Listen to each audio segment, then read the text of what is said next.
Meanwhile, it's all voluntary, and you hear that from time to time. It's voluntary. If somebody's not there, well, it's voluntary. Why is it a big deal? You know why it's a big deal? Everybody else is there. All your competitors have full participation. Yeah. It's the ones who aren't there that stand out. And that's the big question in Baltimore. I can't help but wonder, Chris, we started the show some long 21 minutes ago with John Harbaugh and Odell Beckham Jr. present at the Preakness Stakes over the weekend. I can't help but wonder whether or not John Harbaugh borrowed a line from Joe Pesci in Goodfellas when he was leaving the bar and Billy Batts was there. Keep him here. Keep him here. Keep him in Baltimore. Keep him at practice. Don't let him go home. Don't let him leave. Keep him here. They need him. They need Lamar Jackson. Those guys have not been around. You know, it was this big flurry of euphoria in Baltimore. They get OBJ, and then a couple of weeks after that, they get Lamar Jackson signed. Everything's great. But they have not been around much. And phase 1, phase 2, who cares? Phase 3, that's when you're installing your new offense. It's a revolutionary new offense in Baltimore. Now, Odell Beckham Jr., it's been vague, to say the least, whether or not he's cleared to even get on the field and practice, even in an OTA setting. He's 15 months removed from his most recent ACL surgery. Is he ready to go? Is he able to go? But Lamar Jackson needs to be there. Chris, if this team wants to do what it needs to do, and this dovetails with the first question that we posed today, how close are the Ravens to catching the Kansas City Chiefs? Not as close as they could be if they don't have Lamar Jackson and Odell Beckham Jr. there learning that new offense, that's for sure. Yeah, I mean, of course, right? We've had these discussions before. You know, Lamar, I think, clapped back at me once on Twitter when it was a few years ago, going, "Hey, I thought you wanted to be like Brady, and you got to be at the OTAs and win and do all of that." I've made that clear. I'm a believer in quarterback should be there, especially when you're the highest paid guy and the star and the leader of the football team. I am. I'd be surprised if we didn't see Lamar there today. I mean, I'd be shocked. I really would be. That would be like, whoa, are you kidding me? Man, after all of this, the first finally get the contract done, things are on the up and up, and we're not there the first day.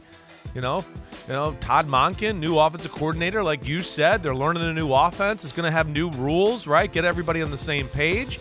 And to the point of what we're talking about, how close are the Ravens to being a legit threat to the Chiefs? I think they're damn close.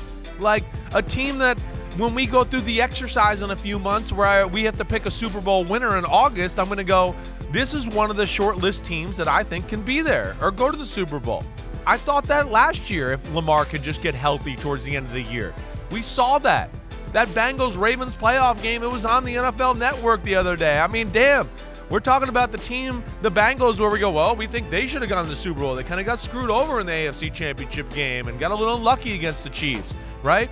Well, here's a team without their best player who toe-to-toe was like, so, okay, we're on the 1-inch line, about to go up 7 in the fourth quarter. So I'm a believer, Mike, in the Ravens and what they are. Defense has got talent. They got some young guys coming up the pipeline. They got a scheme on that side that's creative and keeps them in every game. And then we know the offense now, the O-line was good, Lamar's good, the running backs being healthy, and we got some weapons at receiver here with a new offense. I think the Ravens can be one of the top teams in the AFC. I really do. A lot to expect in the first year of this new offense. Yeah, a lot of right. it just depends upon how quickly they can coalesce and be ready to go. That's what big makes word, it coalesce. more important than in a normal year. Not that big. In a normal year, it's important for your quarterback to be there. In a year like this, with new stuff, new offense, you would think that Lamar Jackson would want to be there. And look, we're acting as if he's not there. At least I am. Maybe he will be. And if he is, good. That's not sarcastic golf clap. That's good. Be there.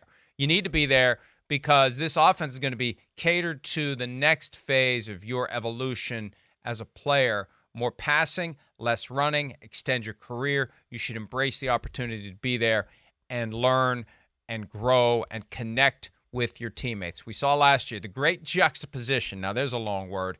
What the Chiefs did post Tyreek Hill, what Patrick Mahomes did with the Chiefs post Tyreek Hill, and what the Packers did post Davante Adams. More importantly, what Aaron Rodgers didn't do post Davante Adams. And look at what happened. One wins the Super Bowl, one doesn't make the playoffs. One has a late run that maybe would have made it to the postseason if it was a mid-run. Aaron Rodgers had been there Yeah. this time of year, and they wouldn't have had to make a run. It just would have been they were good from wire to wire, and that's what the Ravens need to compete with the Chiefs, the Bengals, and the Bills. You got to be good wire to wire, and it's a great spot psychologically for the Ravens to be in because who's really looking at the Ravens? Yeah, you're right, Mike. As a serious threat. Yeah. It's Bengals, Bills, Chiefs. Bengals, Bills, Chiefs. Chiefs, Bills, Bengals. Whatever order you want to put them in, and everybody else. The Ravens are the top team out of the everybody else that could infiltrate that trio that we assume the Super Bowl team is coming from one of those three. I would agree, right? You know, there's those short list of teams where you go, yeah, we're in agreement there. Bills, Chiefs, Bengals. We look at that as the cream of the crop there. But then, yeah, you get in the Ravens are probably prime suspect number one to say that they belong in that conversation with the Bengals and the Chiefs. You get into then, or teams like the Dolphins and the Jaguars, they're on the outside looking in right there too, knocking at the door, trying to get in that elite club there with those football teams. But, yeah, I think the Ravens are close. I think when you break it down, we know the quarterback special, right? The receivers, and this is why you want them there and you want Lamar there like you're talking about.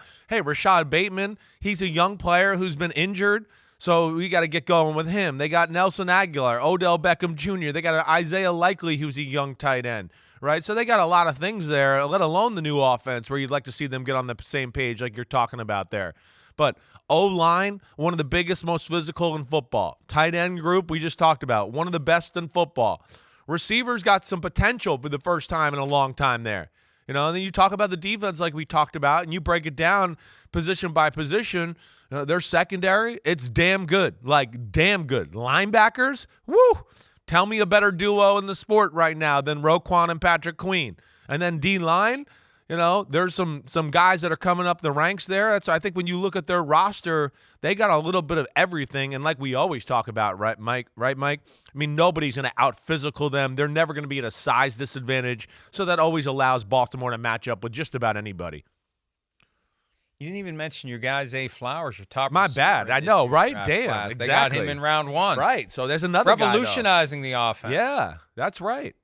Peter King and I did a pop-up draft on Friday of running backs that need to step it up in 2023. I threw J.K. Dobbins in there because he had that great rookie year, had the ACL tear in 21. Last year really wasn't back to where he needed to be. He's healthy, if he's healthy, fully healthy, and these ACLs can take a while to recover from. Adrian Peterson ruined everyone on the ACL recovery expectation. That's a rarity. Usually it takes some time to get back to what you were and to build on it. But if J.K. Dobbins is healthy, this is his year to shine, contract year for him, and a great compliment to whatever Todd Monken is trying to do at the passing aspect of it. And let's be fair. Although it may sound unfair, it's not like Bill Walsh is running this offense. Like, I mean, it's just Greg Roman. It had gotten so stagnant, and it was so one-dimensional. It was so predictable. I think that Ravens fans would embrace anybody right now. But the last time we saw Todd Monken in the NFL, he was the Browns offensive coordinator in 2019 when they grossly underachieved. So it's not like the name is going to result in they got him. It's not like some hot coordinator that people are expecting is going to wave his magic wand, but still what he's doing is different than what the Ravens have done, and they've got the talent to make it work, and it's going to be fascinating to see what Lamar Jackson can do in an offense that is more pass-centric than run-centric. And that's another reason why he needs to be there. That's it. Learn the offense, make the transition, and be ready to go. I think you said that right. I think the infusion of Monken gives the whole team a little bit of infusion of excitement and energy, like we talk about sometimes with that new coach. It gets everybody going there, right? And I just some of the things you mentioned. I mean, this was a 10-7 football team last year that lost some heartbreakers early in the year where you go, well, they kind of outplayed that team and just messed up some situations at the end of the game where you go, they could have easily been like, 12-5, 13-4. And then you add on top of that the amount of injuries they had to start players. I mean, you said J.K. Dobbins. Yeah, he wasn't himself all year long. Gus Edwards barely played, right? He's a damn good running back. Then they had the issues at wide receiver. They had Ronnie Stanley, who's one of the best left tackles in football. He's not totally healthy. I mean, they dealt with a lot last year. And that's where I look at that and go, man, that's where I just think they're on the cusp of being one of the best teams in the AFC. I really do. You take that Dolphins game, you take the Bills game, the Giants game, Lamar does something dumb at the end of that football game there. They had some games where they outplayed the other teams and blew them at the end of the football game. And I think you couple that with the injuries and all that. That's why I'm very bullish on the Ravens going into 2023. Yeah, I see where you're coming from. They get it started with the Texans. That's an opportunity to build a little confidence, get that offense off on the right start at 1-0, and then they go to Cincinnati in week 2, and we find out what they're all about. But, you look at the early season schedule. Other than the Bengals, they got the Colts week 3. They're at the Browns week 4. Yeah. They're at the Steelers all week teams 5, that they're on Titans paper are week better 6. than. They could get off to a pretty good start. The Bengals game is the only one that would concern me. But again, we saw what they did in Cincinnati in the playoffs. It's a division rival. It doesn't matter as much when you go into their building because you go into their building every year at least once. Last year they went in twice. They're a team that, if we're looking at, and we talked before the schedule release, look at the early games. Look for where the tough games are. Look where the easy games are, where you're getting the Texans and the Colts, 2 of the worst teams in football last year in the first 3 weeks. Great opportunity to pick up wins, to start racking up wins. September, October football, the victories there are money in the bank. They're going to help you when Week 18 rolls around. Sure. That's all it is. It doesn't tell you what kind of team you're going to be in January. You're going to be a very different team. You're going to be better. You're going to worse. You're not going to be the same. But those wins that you get early, those are the things that can be the difference. When we see how thin the margins are, Chris, winning those first 2 games, 2 of those first 3 at a minimum, Texans, Colts, that's a great way to get off to the kind of start that can carry them to the levels we're talking about, where they could disrupt that presumption it's going to be the Bills, the Bengals, or the Chiefs in the Super Bowl this year. Yeah, I think so. And you said it. You look at that early season schedule. You look at they got 3 out of their first 5 games on the road versus division opponents, where they have a chance to, again, put themselves in the spot, like you said, where it's mid-November, it's start of December, and go, no, we already won our first, bout of division games, and now they got to come to us and play us, So we'll see where it goes, but I think there's a lot of positives and things to build on. And now with the Lamar contract situation done, I think it's just going to be like we talked about with Todd Monken and just the energy that'll provide. I think Lamar and the contract situation being done and in the rearview mirror, that's going to be another boost of energy for the football team. Of course, it's going to be a boost for him. He's going to be that. I think he's going to go to another level as a leader here. Now it's official. I'm the freaking man here. We know that, right? I'm happy they took care of me, and now he can just flourish and be Lamar, and I think that's what's exciting if you're a Ravens fan. That's one thing to keep an eye on, and I think we need to look at it more carefully, especially this year. There isn't a lot of drama in the NFL this year, but what we have is multiple cities where the drama is gone. What happens for the teams where that cloud is pushed away and you don't have that thing constantly dragging down everyone? In Green Bay, the constant dysfunction between Aaron Rodgers and the front office, that's gone. What does that mean for the Packers? In Tampa Bay, this constant Tommy, and where's Tommy, and how much longer is he going to play, and why is Bruce Arians not the coach, and all the other crap, because the world revolved around Tommy. That's gone. Will the Buccaneers maybe have a little lift from that? And in Baltimore, this drama, this issue, this question, the contract, it's gone. And what does that do for Lamar Jackson? What does that do for the team? Look, whatever the truth was, the whole question of whether or not Lamar Jackson could have been playing late in the season, ultimately in the postseason, was a question in the locker room. It was a thing. Definitely. It was an issue.